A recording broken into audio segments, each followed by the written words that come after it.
The crayon I colored outside the lines. Respect.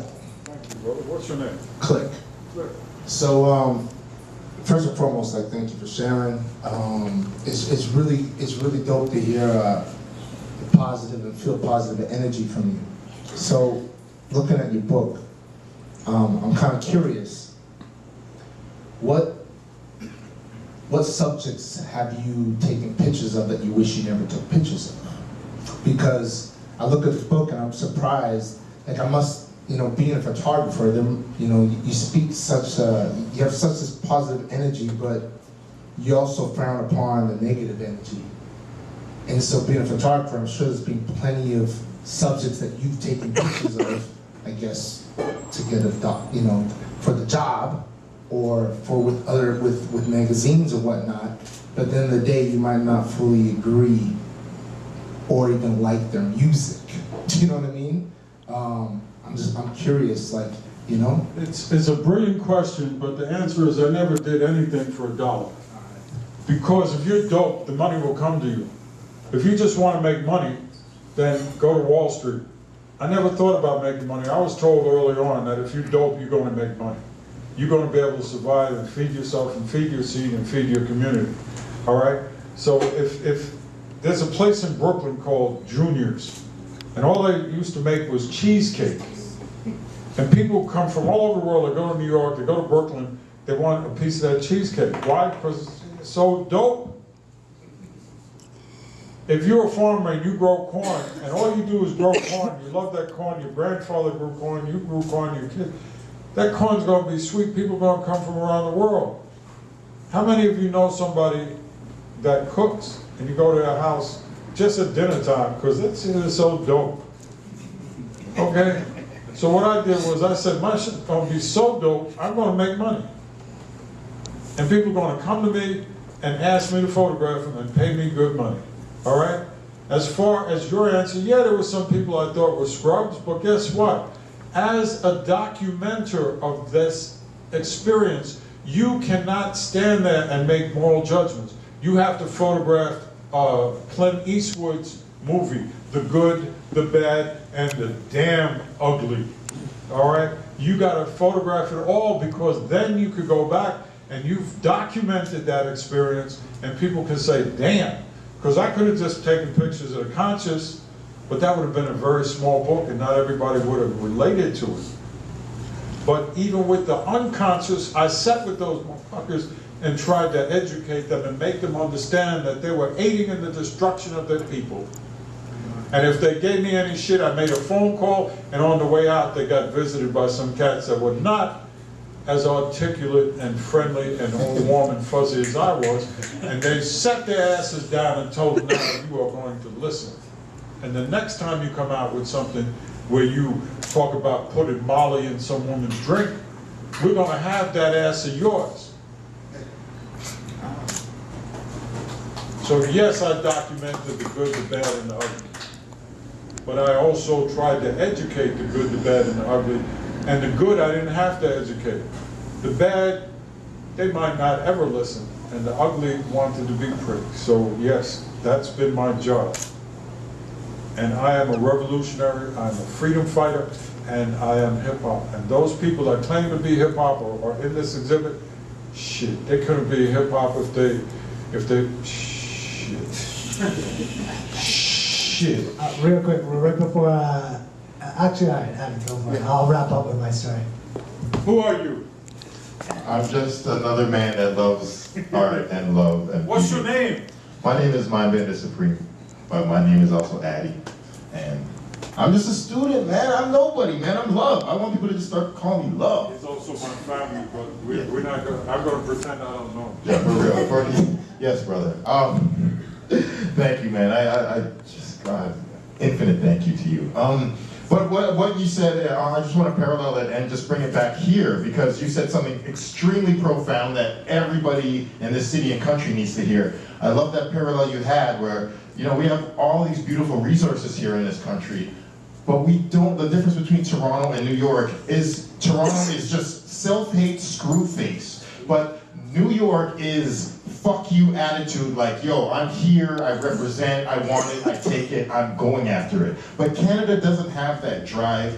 Canadians don't have the poverty to force the political, like, to make the Black Panthers and levels like that. We don't have the viciousness, the genocide. And this is what I'm saying. This is what I'm saying. So, like, you know, we're all very comfortable here. We're very privileged. There's not, you know, the poorest ghetto here isn't really that bad. So, but I mean, I just want you to, yeah, but in Canada, though, I think that Canada's worst economic situation is like America's middleist. Like, America has... Yeah, but if you go to Africa, and if you go to Colombia, if you go to Dominican Republic, if you go to Puerto Rico, parts of India, parts of Pakistan, and these other places, you will see poverty that looks like a hand grenade in your face. So even in New York, as gritty as it is, people still have running water and toilets. So poverty is a matter of perception in terms of what real hardcore, oh my God, poverty is. Because there's some poverty that, you know, until you've been homeless, as I have, and been, you know, through the experiences I have, and the places I've gone and seen, trust me. And the one thing I had against the rappers is they tried to glorify them. Being poor, being dumb, or being asked out is not something to be proud of. Not when we have the ability to unite. Do you realize that just the people in this room, have the power to transform the world? If we got it together, we had an idea, and we opted on it. Think about that. The people in this room, and you all have technology I never even dreamed of as a kid. You can Skype one another, you can go to Google and instantly find out, you know, what year the War of 1492 was. You know, you have fantastic resources that are being used against you, but you're not using it. Think about this. There's no reason why we can't use those technologies to stop the condos rising and build our own. Come on, man. Y'all really need to respect and love one another a little bit more, because the people in this... I was with a homeless cat, man. No teeth in his mouth. 25 cents in his pocket. He did 14 albums. I did 14 books. Me and him were homeless. He performed at Bill Clinton's inauguration. I spoke at the United Nations. Come on, man. And we were homeless, assed out. Richie Havens, look him up. If you don't know, now you know. At Woodstock, he sang that song, Freedom. It's amazing, man. That was my brother. We can do incredible things, man. I mean, I was literally the least likely to succeed, and I'm here. And I just refuse to take any shorts at all. Somebody tell me no, it's like, what? What? Change that no to a yes in a heartbeat. Thank you, brother. Love you. You know that. I ain't gotta tell you that. If you don't know me by now, no. I thank you so much. The thought I didn't even get to was like, how do we make Torontonians and Canadians more militant and more active and more outspoken like Americans, but not more violent? That was like kind of what I wanted to get to. You don't have to, time will. As the economy tightens around your nutsack, you will act accordingly. Trust me.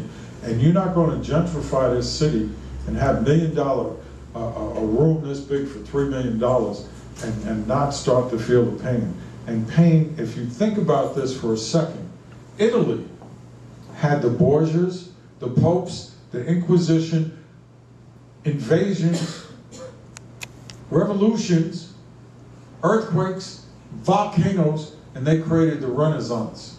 The Swiss had 500 years of peace and brotherly love, and they created the Cuckoo Clock.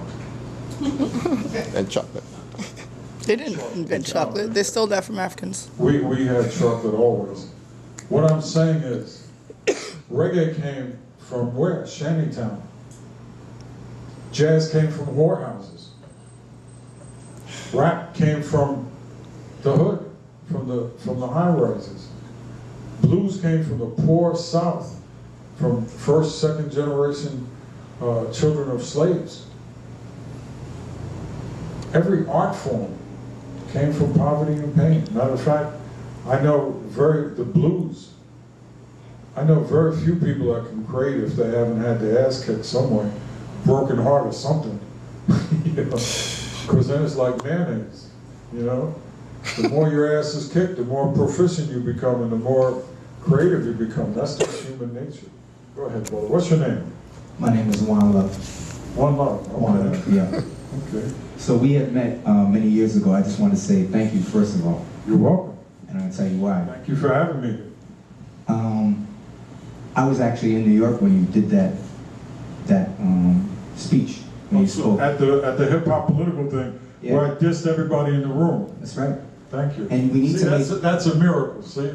That shows you how small this world is. And I mentioned it because I felt like it was a win because we were in a space that we're not normally in. And we brought it through the power of hip hop. We were able to use that medium to speak to people in a way and hold people accountable. And I thought that was really important to be able to do that. And that day I was able to meet KRS, I was able to meet Bam, and Hurt, and yourself. And I wanted to thank you for that. And you mentioned something about planting seeds, and because of that, you planted seeds with us. And you always have in your visits here. We talked about influences and we talked about humanity. What are some things that we can draw upon? It could be from our ancestors, it could be from current day. We don't need to know about rap music because we all know about rap music right here. What are some things that you draw inspiration from or guidance from you can share with us that we can probably pass on? KRS-One, even though he asked me not to speak on rap, KRS-One said something in a song that always touched me, and I think you should always carry it with you. When you walk with authority, tell the negative people, don't bother me. You say that as a prayer. When you walk with authority, tell the negative people, don't bother me. Where I come from, the hood is so fucking bad, but when you walk through the hood, guess what? People don't care if you're white or black, young or old, it's how you walk. If you're walking with a swag, you're gonna get jumped. If you're like, you're gonna get jumped. But if you walk with authority and they look at you and say, damn, they leave you the fuck alone. Because they know that you know. They don't know what you know, but they know you know. When you walk with authority, tell the negative people, don't bother me. Rappers have put the word out there. Conscious rappers have put the word out there and gave us a code of conduct. I know in my life, I have always tried to tell people to walk with a certain authority, to question everything and to educate your children, because before you know it, that child's out there. And you need to plant seeds in their head. That's one thing. The second thing, of course, is to, I hate to do this, but I'm going to do this because I know it'll go over your head, but it's a seed I'm going to plant. There are now, and I've said this before, and I don't think anybody ever heard me, so I may as well just babble now. There are 7 billion people on this earth, ruled by 100 families. Just let that marinate in your head for a minute. 7 billion people on this earth, ruled by 100 families. So you gotta ask yourself, why is that? Remember KRS said, why is that? Well, the question is, how does 100 families control 7 billion people? Sex, pornography, entertainment, misentertainment, religion, politics, and race, and drugs, and shit food that makes your body weak, makes you dependent upon pills and drugs. These are just part of what we call sleep techniques. Religion. My religion's good, so therefore I can kidnap 300 girls and sell them into slavery for $12 because, you know, my religion, the book says that, who the fuck is you? Or some religion says we're going to have 500 years of the Inquisition because Jesus said that the popes, okay, think about religion. Think about politics for a minute. When's the last time they had a politician that had a plan to help feed us, clothe us, shelter us, or help us survive in case of another assed-out winter like we just had, or a tsunami? When's the last time we had somebody, if me and him were running, I'd be talking about his mama. She was a hooker. And he'd say, well, you know, Ernie's a ex-drug dealer and a thug. And you know, Ernie likes goats or something, you know. But there'd be, so you'd say, well, he's younger and he's hipper, so they're going to vote for him. But there ain't a damn thing that either of us said other abstractly about how we're going to survive. So politics, religion. Religion is, ooh. If you really look, oh, well, that was then, this is now, oh, yeah. Religion, politics, drugs. Do you know what they spend in the United States and Canada on illegal drugs? And do you realize that a person could go to jail for 10 years for having a bag of weed? Is that insanity? And the police could be doing much better things than arresting you for a bag of weed that he takes and he goes home and he smokes with his old lady. In the 70s, you know where you got the best weed? From cops. You go to a party, the cops were there, you know, off duty, you got the best weed. They sell you the best weed in the world, because all day long they're snatching weed off people. We need to just end the marijuana laws. End it. End it, period. Not even discuss it, just end it. Just end it. And I don't even smoke, because I don't smoke, I don't drink. The reason I don't do it is not because I'm a saint and not because I never did, but because as a role leader, as a role model, as a leader, I cannot tell a child something's wrong and then he smells it on me, or he knows I got red eyes from doing that. I can't do that, so I have to set an example. For 25 years, I didn't even eat meat so that I can educate people how to eat. And for 40 years now, I've not eaten pork so that I can help educate people on how to eat. So these are just some of the things. You have to ask yourself, what types of technology do they use to keep us enslaved and engendered? I'll give you another thing. I go to black colleges and I ask, how many of you descended from slaves? Half of them raised their hand, then the other third. And anyone who's ever heard me speak said, I say there were never any slaves in the United States. Never. Never. So right then you know Ernie's crazy. But you say, wait, I know Ernie, he's a lot deeper than that. Why would he say that? The truth is there were no slaves in the United States. There were people who were enslaved. That's the difference. If you think of yourself as descended from slaves, you'll think of yourself as a slave. If you think of yourself as a person whose people were put into a condition of slavery, then that submission will change to anger and change into questioning who the fuck put us in that condition and who the fuck is doing it now and how do we stop them from enslaving us.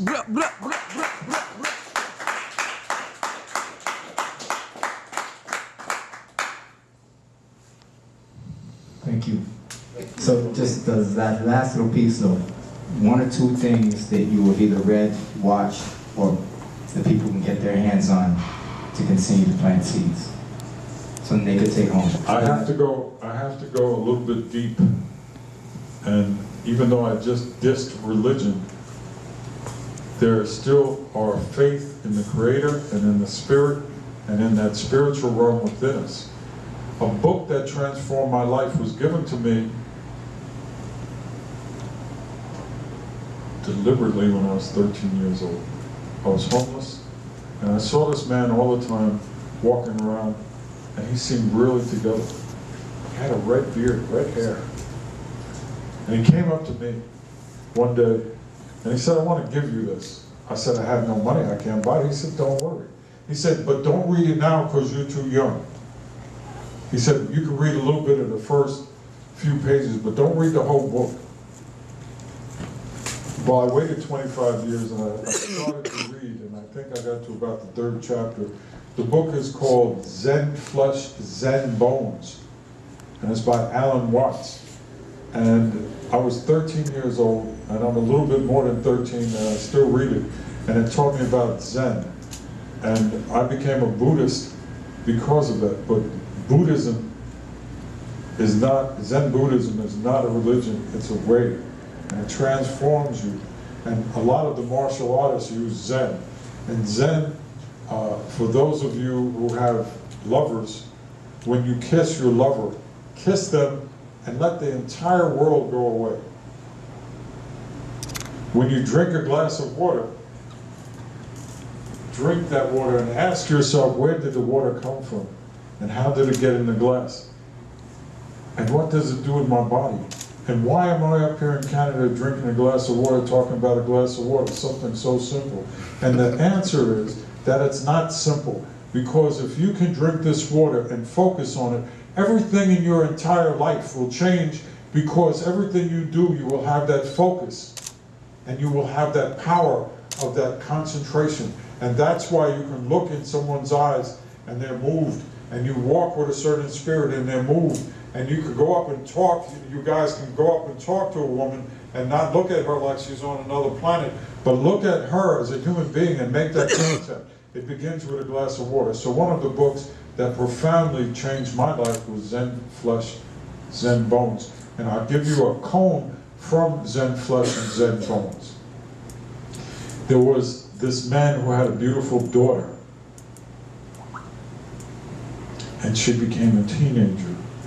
And up on the hill was a monk, and the monk was a Zen monk. And the girl got pregnant by her boyfriend. And the father came and he was furious. And he said, who made you pregnant? So the girl knew that the father would kill the boyfriend, and that he loved and admired the monk, and that he wouldn't hurt the monk. So she said, the monk made me pregnant. So they went up to the monk when the baby was born and told the monk, you made my daughter pregnant, you made this baby, you're going to take this baby and raise this baby. And the monk looked, and the monk said, is that so? And he took the baby and raised the baby. And he did such a beautiful job that at some point the little girl felt such shame, she told her father, he didn't do it.